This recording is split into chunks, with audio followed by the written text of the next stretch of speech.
Sasabihin ko po yung source ko, si Coco Pimentel. Ayon po kay Coco Pimentel, 12.5 billion pesos ang dinagdag ninyong budget sa House of Representatives.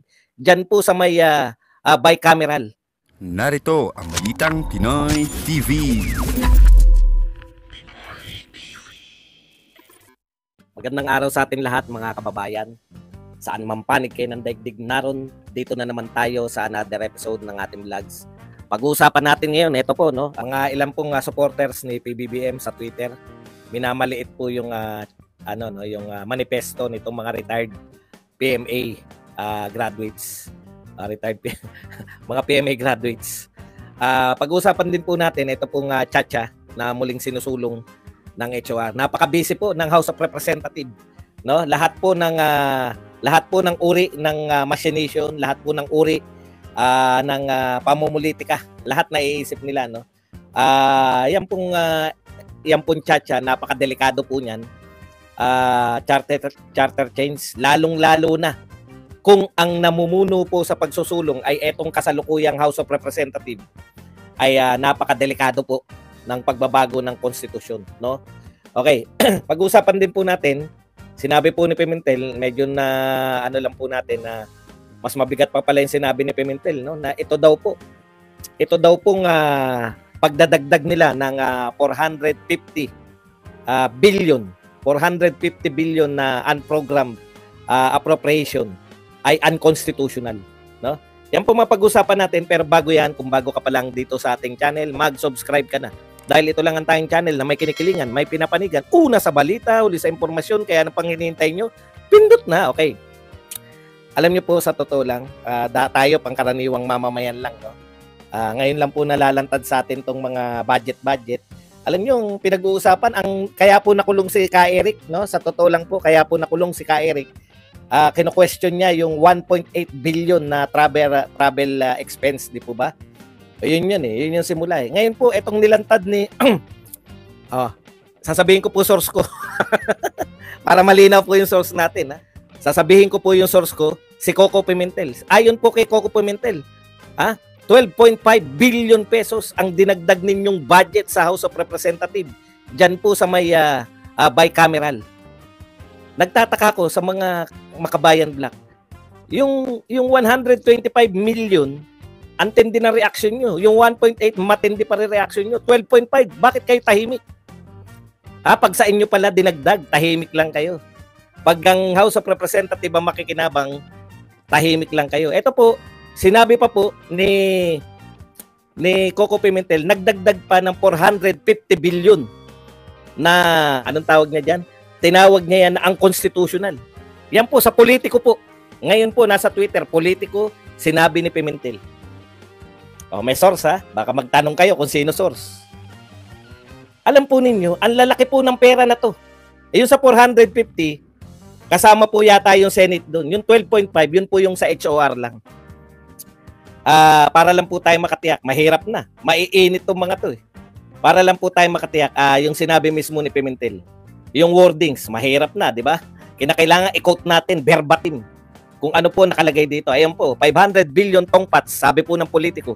Unconstitutional ayon kay Senator Coco Pimentel ang lumubong unprogrammed appropriations sa 2024 national budget na niretepkahan ng Kongreso mula daw sa higit 200 billion na OP proposal ay naging 700 billion ng mga kongresista.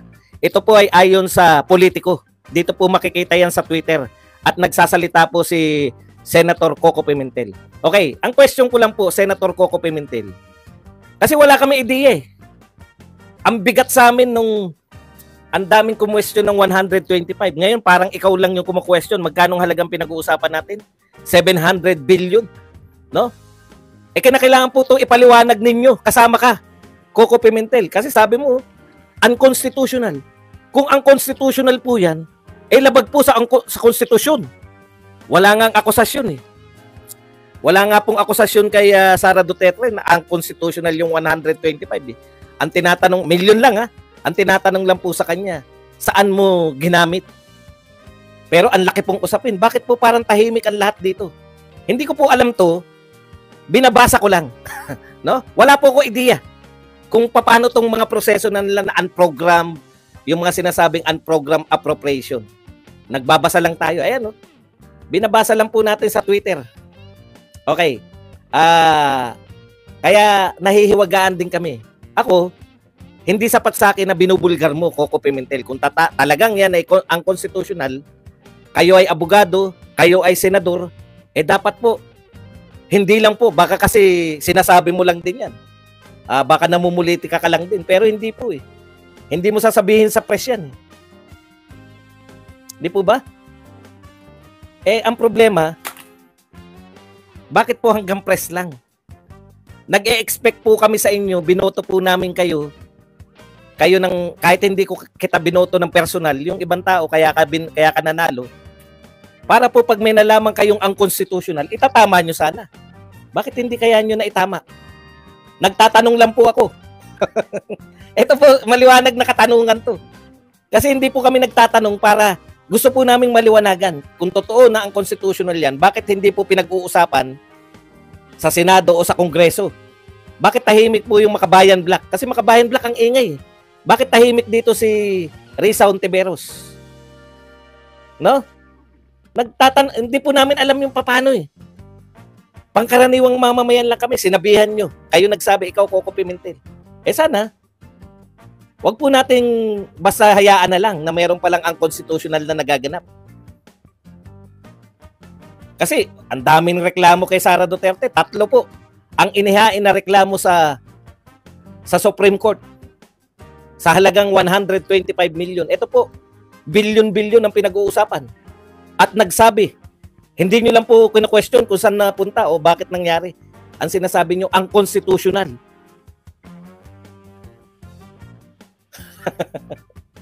Hindi ako nagtatanong talaga kasi hindi ko alam yung proseso eh. Kung may nagsalitang senador na ang constitutional ayon dito sa politiko, ang latest dyan ay si Pangulong Duterte po, opisyal na pahayag ng kanyang mga abogado, hindi po nila natanggap yung subpoena. So hindi natanggap, pero meron pong abogado doon na nagpakilala na sila ay abogado ni Pangulong Duterte. Ngayon lang po natanggap. So after 10 days. Okay. Ito naman po ang sinabi ni Sunny Trillanes Deport. Rodrigo Duterte is the Lord of all drug lords. Ang tanong naman namin sa iyo, dating senador, Sunny Trillanes, may naniniwala pa ba sa inyo? Sabi naman ni Rodolfo Medrano, peace talk with the rebels is the best way in finding a long-lasting solution to end the ongoing communist insurgency. Butangera's public criticisms of Blemblong's domestic policy in running the country is tantamount to questioning his authority. Uniteam is officially dead. Hindi, no? Ang nagdedeklara po ng mga Uniteam is officially dead. Alam ko to si Rodolfo Medrano, kakamping kaya to. Tingnan lang.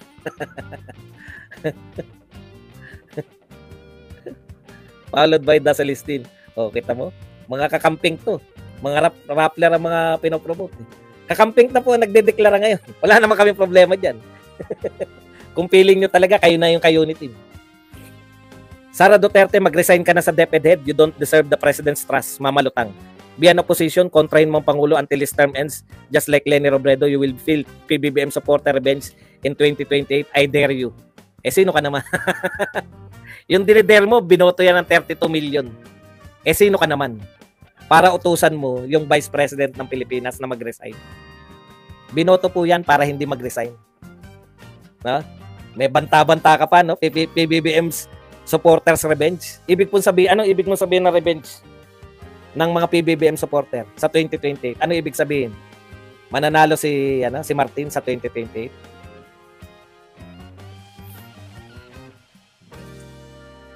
Okay. May bombahan na sa Marawi, mataas pa ang presyo ng bilihin, daming problema ng Pilipinas, pero nagkakaisa po ang administrasyon at mga dilawan na birahin ang mga Duterte. Yan po ang sinabi ni Badong Arapilis. Ako binasa.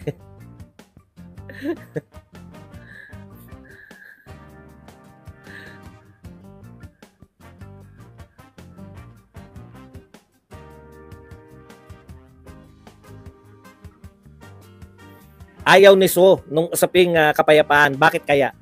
Baka mawala na siya ng Intel at Confi Fund. Baka mawala ng Confi at Intel Fund si Baste. Piloso Potasio. Wala, tinanggal na.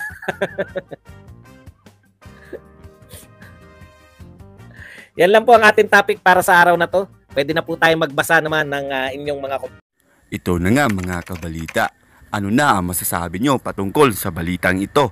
Please comment down below mga kabalita. Pag-usapan natin yan sa comment section. At kung di ka pa nakasubscribe sa ating channel, baka naman